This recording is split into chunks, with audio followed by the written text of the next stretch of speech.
कि अगर राष्ट्रीय जनता दल आपको उम्मीदवार बनाती तब चुनाव लड़ना है। निर्दलीय चुनाव लड़ने को आपको घोषणा नहीं करना है और कभी सोचते नहीं और कभी सोचा भी नहीं।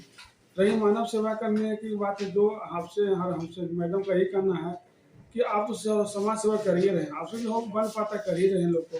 इसलिए जब पार्टी उम्मीदवार बनाती है चुनाव लड़ूंगा, नहीं उम्मीदवार बनाती है तो मैं पार्टी के साथ खड़ा रहूंगा। नमस्कार, आप देख रहे हैं दैनिक लाइव न्यूज 24। मैं हूं आपके साथ आपका दोस्त वीरेंद्र कुमार।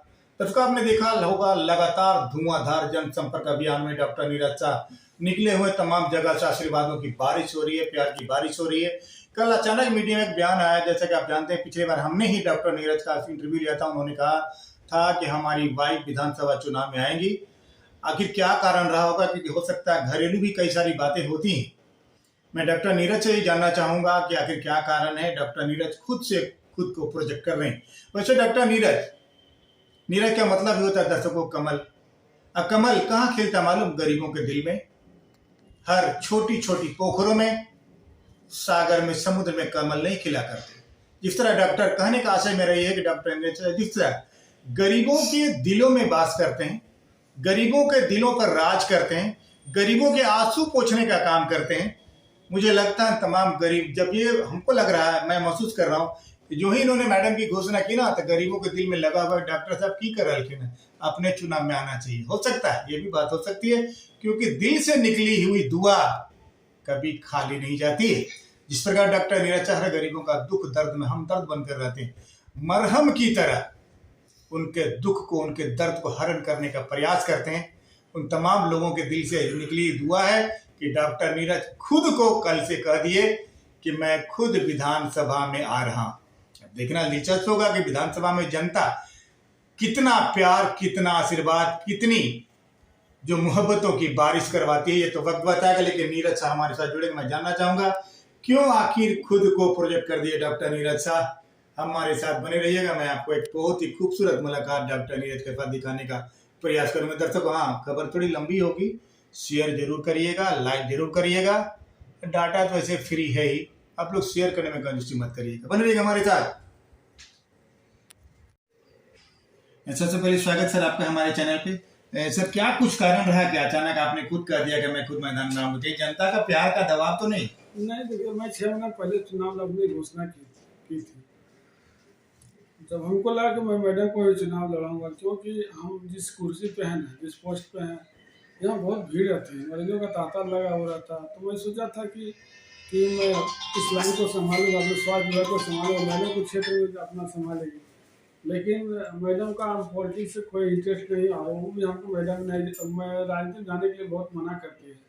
लेकिन मानव सेवा से मेरा जुड़ा हुआ जिद जो है ना, हम एकदम क्या बोले, वापस नहीं ले सकते। मैं चुनाव लड़ूंगा और चुनाव लड़ने की घोषणा की मैं राष्ट्रीय जनता दल से। लेकिन एक शर्त मैंने ये भी रखा और वह भी यही शर्त रखी, अगर राष्ट्रीय जनता दल आपको उम्मीदवार बनाती तब चुनाव लड़ना है। निर्दलीय चुनाव लड़ने को आपको घोषणा नहीं करना है और कभी सोचते नहीं और कभी सोचा भी नहीं। रही मानव सेवा करने की बात है, जो आपसे हर हमसे मैडम का यही कहना है कि आप तो समाज सेवा कर ही रहे हैं, आपसे जो हो बन पाता कर ही रहे हैं लोग को।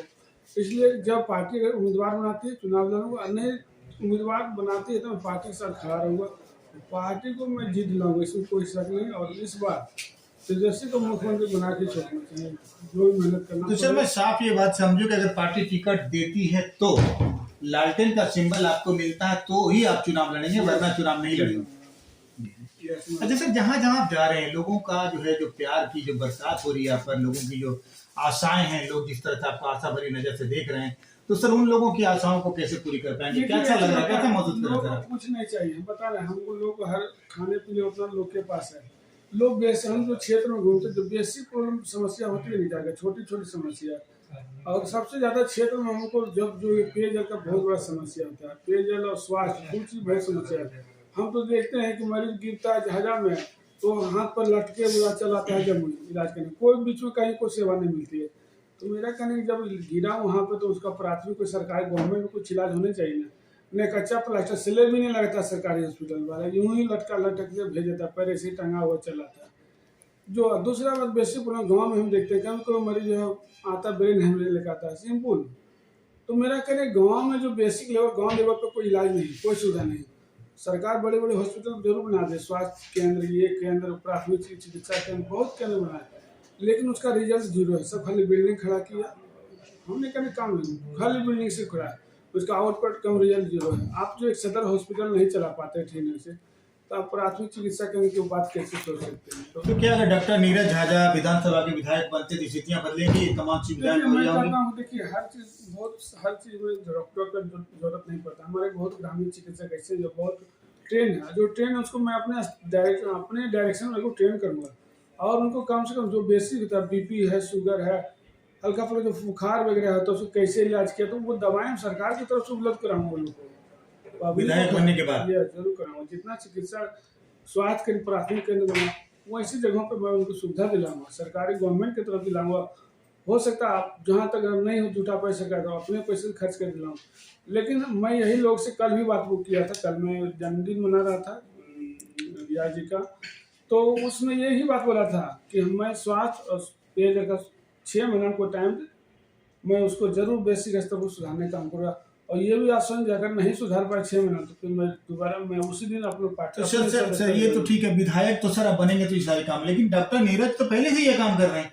डॉक्टर नीरज तो आज भी कई ग्रामीण चिकित्सकों के तरह से सपोर्ट कर रहे हैं, लोगों को मदद कर रहे हैं। ग्रामीण चिकित्सा हमारे साथ बहुत अच्छा जुड़ा हमारा, और बातों से होती है, लेकिन उसका हर गांव में हर बेसिक तो नहीं, जैसे कोई गांव अधूरा है, कोई गांव छूटा हो जाता है। ये सब हम जोगियाओं का, अब आदिवासी गांव गए थे, विश्वास करिएगा, हम कम से कम 5 गाँव गुजरे, 3 गाँव में इतनी पानी की किल्लत थी, तो हमारे आँख से आंसू आने लगा। हमको लगा हमारा सब पैसा बेकार जाता, इसको पानी नहीं दिला दो। मैंने करीब 3-3.25 लाख रुपये खर्च हुए उसमें, अभी पता कर लीजिएगा। हम 3 चापाकल गड़वाएँ वो जंगली क्षेत्र में, और जनरेटर भी भेजवा दें इस गाँव में जहाँ लाइन लगा है। नहीं था, बिजली नहीं थी, हम जनरेटर चौकिया गाँव है, पता करें, जनरेटर भेजवा दें। और 3 चक्कर ये है लक्ष्मी प्रखंड का।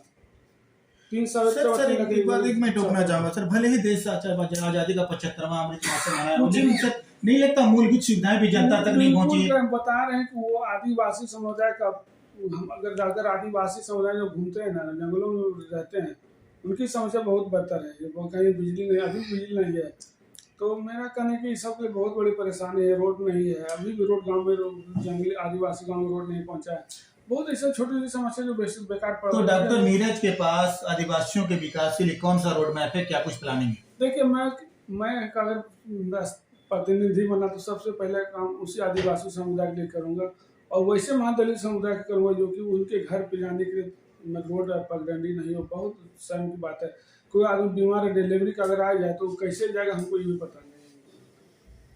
Thank you sir. दर्शकों, जिस प्रकार अगर आप किसी के दर्द को अपने सीने में महसूस करते हैं ना, तो इंसान बनाकर भगवान ने गलती नहीं की। इंसान तो बहुत है, लेकिन इंसानियत किसी इंसान के दिल में पाई जाती है। जिस प्रकार डॉक्टर नीरज ने हमारे साथ जुड़ते हुए साफ कहा